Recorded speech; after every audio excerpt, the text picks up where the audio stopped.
Is a disease spreading agent called. तो इसको हम लोग सिक्रेटिन के नाम से जानते हैं, इसको अमाइलेज के नाम से जानते हैं, इसको प्रोलैक्टिन के नाम से जानते हैं, इसको पैथोजन के नाम से जानते हैं, या बीपीएससी के अकॉर्डिंग सरकारी ऑप्शन अर्थात उपयुक्त में एक से अधिक या उपयुक्त में से कोई नहीं। बीमारी फैलाने वाले जो एजेंट होते हैं, इन एजेंट्स को हम लोग किस नाम से जानते हैं? ध्यान में ये रखा कीजिए कि यह क्लास सभी विद्यार्थियों के लिए है, यानी कि ये पीआरटी वालों के लिए भी है, 6 to 8 के लिए भी है, 9, 10 और 11, 12 के लिए भी है। जिनका साइंस सब्जेक्ट है उनके लिए तो काफी महत्वपूर्ण है, बाकी सभी विद्यार्थियों के लिए यह क्लास जो है आपके जनरल स्टडीज का जो पेपर है, उस जनरल स्टडीज के पेपर में यह आपको काम करेगा। ओके, चलिए तो यहाँ पर हम बात कर लेते हैं कि बीमारी फैलाने वाले एजेंट को क्या कहते हैं। देखिए साथियों, कोई भी जो बाहर से जर्म हमारे शरीर के अंदर एंटर कर रहा है, वह बैक्टीरिया हो सकता है, वह वायरस हो सकता है, वो प्रोटोजोआ हो सकता है या फंगस हो सकता है। जब हमारे शरीर के अंतर्गत एंटर करेगा तो वह डिफरेंट तरह की बीमारियों को फैला सकता है, और इन बीमारी फैलाने वाले एजेंट को हम लोग किस नाम से जानते हैं? पैथोजन के नाम से जानते हैं। ठीक है, तो पैथोजन जो साथी कह रहे हैं डी उत्तर कह रहे हैं, ये उत्तर बिल्कुल सही है। कुछ साथियों ने ई उत्तर के विषय में भी कहा हुआ है। तो सिक्रेटिन जो होता है, ये सिक्रेटिन क्या है? ये फर्स्ट डिस्कवर्ड हार्मोन है, पहला खोजा गया हार्मोन है। याद रखा कीजिए, पहला खोजा गया हार्मोन है, पहला खोजा गया हार्मोन जो है, फर्स्ट डिस्कवर्ड हार्मोन जो है, इस हार्मोन का नाम है सिक्रेटिन हार्मोन। ठीक है, ये सिक्रेटिन हार्मोन जो होता है साथियों, ये गैस्ट्रिक जूस के रेगुलेशन में मदद करता है। पैरिस और स्टार्लिंग नाम के साइंटिस्ट के द्वारा 1902 में इसको ढूंढा गया हुआ था। तो सिक्रेटिन क्या है? सबसे पहला खोजा गया हार्मोन है। अमाइलेज क्या होता है? सेकंड ऑप्शन की तरफ देखिए, अमाइलेज जो होता है ये एंजाइम होता है। ये एंजाइम होता है जो क्या करता है साथियों? जो कार्बोहाइड्रेट होता है,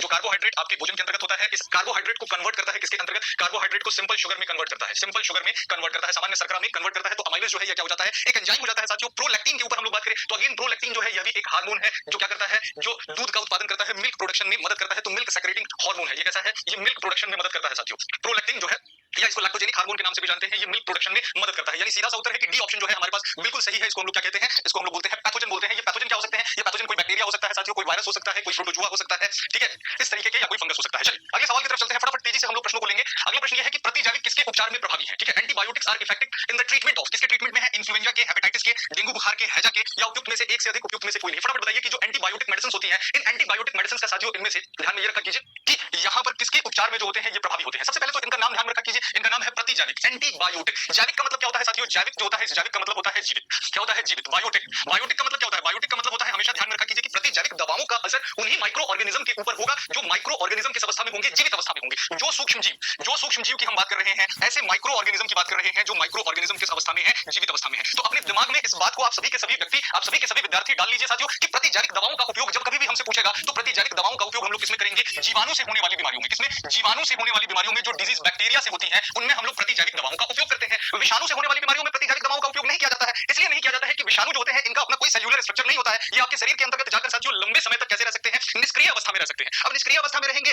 नॉन लिविंग के फॉर्म में रहेंगे, तो इन पर एंटीबायोटिक दवाओं का असर नहीं होगा। तो यह बात तो आपके समझ में आ गई कि प्रतिजैविक दवाओं का उपयोग किसमें करेंगे? बैक्टीरिया वाले डिजीज में करेंगे। अब यहाँ पर अगर हम बात करते हैं इन्फ्लुएंजा की, तो इन्फ्लुएंजा जो है ये एक वायरस से होने वाली बीमारी है, ऑर्थोमिक्स वायरस होता है, इससे होने वाली बीमारी है। तो वायरस वाले बीमारी में जो होगा प्रतिजैविक दवा काम नहीं करेगी। हेपेटाइटिस की बात करते हैं, हेपेटाइटिस के 3 वर्जन होते हैं, हेपेटाइटिस ए होता है, हेपेटाइटिस बी होता है, हेपेटाइटिस सी होता है, और तीनों के तीनों किससे होते हैं? वायरस से होते हैं। तो हेपेटाइटिस भी किससे होता है साथियों? वायरस से होता है, तो यहाँ भी काम नहीं करेगा। डेंगू फीवर की बात करें तो डेंगू जो होता है यह भी वायरस से होता है, अरबो वायरस होता है, ठीक है, अरबो वायरस नाम का वायरस होता है जिसके कारण डेंगू होता है, तो यहाँ भी प्रतिजैविक दवा काम नहीं करेगा। लेकिन हैजा की बात करते हैं, कॉलेरा की बात करते हैं, विब्रियो कॉलेरी नाम के बैक्टीरिया के द्वारा होता है। किसके द्वारा होता है? जीवाणु के द्वारा होता है। हैजा जो कि कंटामिनेटेड वाटर और फूड के द्वारा होता है, दूषित भोजन और जल के द्वारा होता है। तो हैजा बीमारी बैक्टीरिया के द्वारा हो रहा है, और आपसे बताया कि प्रतिजैविक दवाओं का उपयोग किसमें करते हैं? बैक्टीरिया में करते हैं। तो डी उत्तर क्या होगा साथियों? यहाँ पर बिल्कुल परफेक्ट होगा। So again the right answer is D. So D is the right answer. Okay, go for next one. अगले सवाल की तरफ चलते हैं। अगला सवाल देखेंगे, आपसे पूछा गया है चेचक के टीके का आविष्कार किसने किया हुआ है? बहुत पॉपुलर क्वेश्चन है, और आप सभी विद्यार्थियों से यह रिक्वेस्ट है कि इस सेशन को आप ज्यादा से ज्यादा शेयर कीजिए, उन विद्यार्थियों तक पहुंचाने की कोशिश कीजिए जो कोर्स अफोर्ड नहीं कर सकते हैं, और सेशन को बहुत ध्यान से देखिए, क्योंकि बीपीएससी में एक प्रश्न जो है वो डिजीज से बनता है, और आप लोगों का ध्यान रखते हुए हम लोगों ने स्पेशली टॉपिक वाइज प्रश्न लाना शुरू किया हुआ है, जिससे कि आप सभी विद्यार्थियों को ज्यादा से ज्यादा जो होगा वो बेनिफिट पहुंचेगा। ठीक है, चलिए तो यहाँ पर बात कर लेते हैं कि चेचक के टीके का। तो चेचक का जो टीका है यह जाना जाता है कौन सा भैया? जेनर महोदय जाने जाते हैं, एडवर्ड जेनर जानते हैं, जिनको जुलाई 1796 में इन्होंने चेचक के टीके को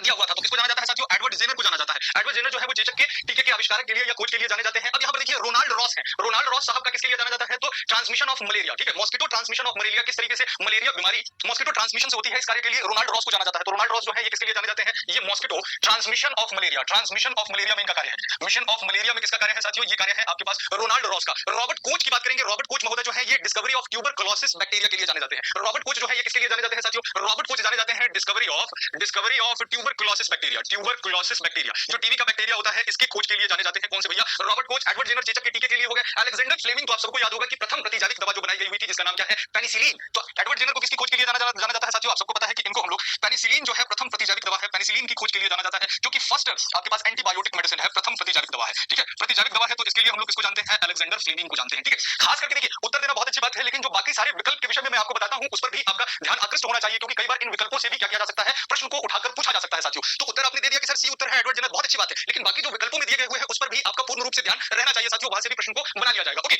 अगले सवाल की तरफ चलूं। अगला सवाल आपसे पूछा गया है, निम्न में से कौन सी बीमारी मनुष्य एवं मवेशी दोनों में पाई जाती है? ध्यान रखिएगा, मनुष्य की भी बात कर रहा है और मवेशी की भी बात कर रहा है, दोनों में कौन सी बीमारी पाई जाती है? विच of the following disease is found in both humans and cattle? कह रहा है कालाजार की बीमारी पाई जाती है, खसरा की बीमारी पाई जाती है, कुष्ठ रोग पाया जाता है, एंथ्रेक्स पाया जाता है या उपयुक्त में से एक से अधिक या उपयुक्त में से कोई नहीं। ठीक है, फटाफट आपको बताना है साथियों कि इनमें से कौन सी बीमारी है जो मनुष्य और मवेशी दोनों के अंदर आपको देखने को मिलती है। और आप सभी साथियों से यह मेरी दरख्वास्त है कि आप केवल एबीसीडी के फॉर्म में उत्तर ना दें, आप क्वेश्चन नंबर जरूर मेंशन कर दे विद्यार्थी, क्योंकि जब आप क्वेश्चन मेंशन नहीं करते हैं तो मुझे नहीं पता चल रहा हुआ है कि आप किसका एबीसीडी लिख रहे हुए हो। तो ये आप सभी लोगों से रिक्वेस्ट रहेगी कि क्वेश्चन नंबर मेंशन कर दिया कीजिए और फिर उत्तर दीजिए, तो ताकि आपका उत्तर मुझे एग्जैक्टली पता चल सके कि आप किस प्रश्न का उत्तर मुझे दे रहे हैं। तो मैं यहाँ पर देख रहा हूँ कि कुछ विद्यार्थी सी उत्तर दे रहे हैं, कुछ बी भी दे रहे हैं, कुछ डी भी दे रहे हैं। देखिए, सबसे पहले ध्यान में रखा कीजिए कि मनुष्य और मवेशी इन दोनों की बात किया जाए, कालाजार जो होता है ये कंप्लीटली मनुष्य के अंतर्गत होने वाली बीमारी है। कालाजार की अगर हम लोग बात करते हैं तो ये मनुष्य में होने वाली बीमारी है साथियों। अगर हम लोग बात करते हैं खसरा की, ये भी मनुष्य के अंतर्गत होने वाली बीमारी है। कुष्ठ या कोढ़ रोग की बात करते हैं, यह भी मनुष्य के द्वारा होने वाली बीमारी है। लेकिन यहाँ पर देखिए, एंथ्रेक्स बीमारी जो है ये मनुष्य के साथ साथ मवेशियों के अंतर्गत होता है। और अगर आपके घर में घरेलू मवेशी है तो घरेलू मवेशियों के द्वारा भी यह बीमारी मनुष्य के अंतर्गत आती है। तो ये है एंथ्रेक्स बीमारी। कौन सी है भैया? एंथ्रेक्स बीमारी जो है वो मनुष्य और मवेशी दोनों को साथियों क्या करता है?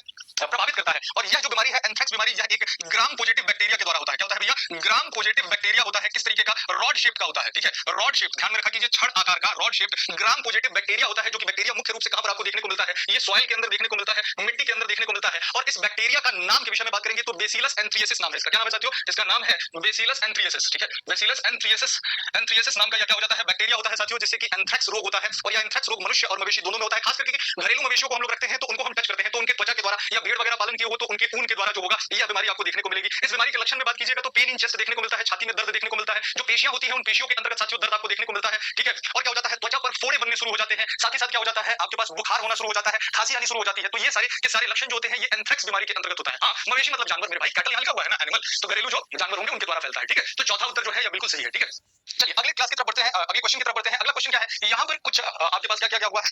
संबंध निकालना कह रहा है। जिस तरीके से विडाल टेस्ट का संबंध टाइफाइड से है, मॉन्ट्यू टेस्ट या मॉन टेस्ट जो होता है इसका संबंध किस बीमारी से होगा? यह संबंध आपको निकालकर बताना है साथियों। चलिए फटाफट इसका उत्तर आप लोग मुझे देंगे। तो विडाल टेस्ट का संबंध टाइफाइड से है साथियों, विडाल टेस्ट का। तो मॉन टेस्ट या मॉन्ट्यू टेस्ट का संबंध किस बीमारी से होता है? प्लेग से होता है साथियों, तपेदिक से होता है, चिकनगुनिया से होता है, दमा से होता है, या उपयुक्त में से एक से अधिक, उपयुक्त में से कोई नहीं। ठीक है, एक तरफ बीमारी दिया हुआ है, दूसरी तरफ टेस्ट का नाम दिया गया हुआ है साथियों। तो यहाँ पर देखिए सबसे पहले बात किया गया हुआ है किसके बारे में? ये बात किया गया हुआ है प्लेग के बारे में। जो प्लेग बीमारी होती है तो प्लेग के लिए जो टेस्ट होता है साथियों इसको हम लोग F1RDT टेस्ट के नाम से जानते हैं। प्लेग के लिए कौन सा होता है? F1RDT टेस्ट होता है। अब ये F1 जो होता है ये क्या है? ये एंटीजन है। F1 antigen rapid diagnostic test कहा जाता है। इसको क्या कहा जाता है? F1 ये क्या है? ये एंटीजन है। F1 antigen rapid, R for rapid, D for diagnostic और T फॉर टेस्ट। तो F1 रैपिड डायग्नोस्टिक टेस्ट किया जाता है प्लेग की बीमारी में, जो कि आप लोगों ने पढ़ा होगा कि पोस्चुरेला पेस्टिस या यार्सिनिया पेस्टिस के द्वारा यह बीमारी होती है, जो कि चूहों में पाए जाने वाले पिस्सुओं के द्वारा यह बीमारी होती है। काली मौत के नाम से भी इसको आप जानते हैं। और चूहों में पर्टिकुलर पिस्सू पाए जाते हैं, जिन पिस्सुओं का नाम क्या होता है? जिनोप्सिला चियोप्सिस नाम का पिस्सू होता है, जिसके द्वारा प्लेग होता है। तो प्लेग बीमारी में हम लोग F1RDT टेस्ट करते हैं। तपेदिक ट्यूबरक्लोसिस जो होता है, ट्यूबरक्लोसिस के लिए है मॉन्ट्यू टेस्ट। और यही पूछा गया हुआ था आपसे कि मॉन्ट्यू टेस्ट या मॉन टेस्ट किसके लिए किया जाता है? तो तपेदिक के लिए किया जाता है, ट्यूबरक्लोसिस के लिए किया जाता है साथियों, ट्यूबरक्लोसिस के लिए किया जाता है। जो आपके पास चिकनगुनिया की बात करेंगे तो इसमें सीरोलॉजी जो सीरम होते हैं उनका टेस्ट किया जाता है। एलिसा परीक्षण इसके अंदर किया जाता है। कौन सा परीक्षण किया जाता है? एलिसा परीक्षण किया जाता है साथियों। दमा की बात करेंगे तो दमा में आपके फेफड़े जो होते हैं संक्रमित होते हैं, तो दमा के लिए स्पाइरोमेट्री टेस्ट किया जाता है। क्या किया जाता है साथियों? स्पाइरोमेट्री किया जाता है। स्पाइरोमेट्री टेस्ट किया जाता है आपके चेस्ट का। तो स्पाइरोमेट्री हो गया दमा के लिए, चिकनगुनिया के लिए एलिसा परीक्षण हो गया। ठीक है, सीरम का परीक्षण किया जाता है। तपेदिक के लिए मॉन्ट्यू टेस्ट हो गया, प्लेग के लिए F1RDT हो गया। तो विडाल टेस्ट का संबंध टाइफाइड से है, तो मॉन्ट्यू टेस्ट का संबंध किससे होगा भैया? ट्यूबरक्लोसिस से होगा। तपेदिक होगा जिसको कि आप लोग क्षय रोग के नाम से भी जानते हैं। आप लोग इसको साथियों क्षय रोग के नाम से भी जानते हैं टीबी को। होपफुली बात आप लोगों को क्लियर हो गई होगी। आगे चलता हूं, अगले सवाल की तरफ बात करता हूं। अगला सवाल देखिए, इसमें से पूछा गया है निम्न में से सही सुमेलित कौन सा है? करेक्टली मैच्ड कौन सा है? करेक्टली मैच्ड जो है इसको आपको निकालना है कि इसमें से करेक्टली मैच्ड कौन सा है। ठीक है, कौन सा जो है वो करेक्टली मैच्ड है? फटाफट बताइए। लुई पास्चर को जाना जाता है चेचक के टीके के लिए, एडवर्ड जेनर को जाना जाता है रेबीज के टीके के लिए, जीवाणु जो है ये एनाबीना है, कवक जो है ये पेनिसिलियम है, उपयुक्त में से एक से अधिक या उपयुक्त में से कोई नहीं। आपसे पूछा गया है कौन सा जो है वो करेक्टली मैच्ड है, कौन जो है वो सही सुमेलित है। इस प्रश्न में तेजी से जवाब और सेशन शेयर होता है बाबू, सेशन लाइक होता रहेगा, इतना काम तो आप लोगों को करना ही चाहिए। ठीक है, तो यहाँ देखिए लुई पास्चर का संबंध किससे है? अच्छा देखिए, अभी हमने बात किया हुआ था कि चेचक का टीका का खोज किसने किया हुआ था? तो बात आई थी कि भैया 1796 में एडवर्ड जेनर महोदय ने किया हुआ था। तो एडवर्ड जेनर का संबंध किससे है? चेचक के टीके से है। और लुई पास्चर का संबंध रेबीज के टीके से है। मतलब ये दोनों संबंध गलत दिए हुए हैं, ऊपर नीचे दे दिया गया हुआ है। लुई पास्चर के सामने होना चाहिए था रेबीज का टीका और एडवर्ड जेनर के सामने होना चाहिए था साथी चेचक का टीका। अब बात किया गया है जीवाणु जो है वो एनाबीना होता है। एनाबीना ध्यान में रखा कीजिएगा, ये किसमें आता है? ये ब्लू ग्रीन एल्गी में आता है। ये ब्लू ग्रीन एल्गी में आता है। नीला हरित शैवाल होता है। क्या होता है बाबू? ये नीला हरित शैवाल होता है। नीला हरित शैवाल होता है साथी, जो क्या करता है? नाइट्रोजन स्थिरीकरण में मदद करता है, नाइट्रोजन फिक्सेशन में मदद करता है। नाइट्रोजन फिक्सेशन में क्या करता है साथियों? नाइट्रोजन फिक्सेशन में एनाबीना जो होता है वो मदद करता है। जबकि एनाबीना को इसने बैक्टीरिया कह रखा है, इसको क्या कहना चाहिए था? शैवाल कहना चाहिए था, मतलब यह भी गड़बड़ है। तो कवक जो है पेनिसिलियम है। जी हां साथियों, पेनिसिलियम नोटेटम, जैसे कि पहली प्रतिजैविक दवा बनाई गई थी पेनिसिलिन, तो यह किस क्लास में आता है? कवक की क्लास में आता है। तो डी उत्तर जो है यहाँ पर बिल्कुल परफेक्ट है। D is the right answer. कौन सा उत्तर सही है बाबू? डी उत्तर जो है यहाँ पर बिल्कुल सही उत्तर है। ओके, चलिए अगले सवाल पर आ जाता हूं। अगला सवाल देखिए, ये कह रहा है निम्न में से कौन सा रोग मक्खियों से फैलता और फैलते हैं? Which of the following disease is are spread by flies? मक्खियों से फैलने वाली बीमारियों को आपको क्या करना है साथियों? पहचानना है। कह रहा है डेंगू बीमारी जो होती है ये मक्खी से फैलती है, पेचिस जो होती है, डिसेंट्री जो होती है ये मक्खियों से फैलती है, कालाजार जो होता है ये मक्खियों से फैलता है, स्लीपिंग सिकनेस निद्रा रोग जो होता है यह मक्खियों से फैलता है। और फिर यहाँ पर कॉम्बिनेशन बनाए गए हैं कि पहला और तीसरा है, दूसरा तीसरा और चौथा है, या फिर पहला तीसरा और चौथा है, या डी केवल दूसरा है, या इनमें से कोई नहीं। चलिए फटाफट मुझे इसका उत्तर दे दीजिए,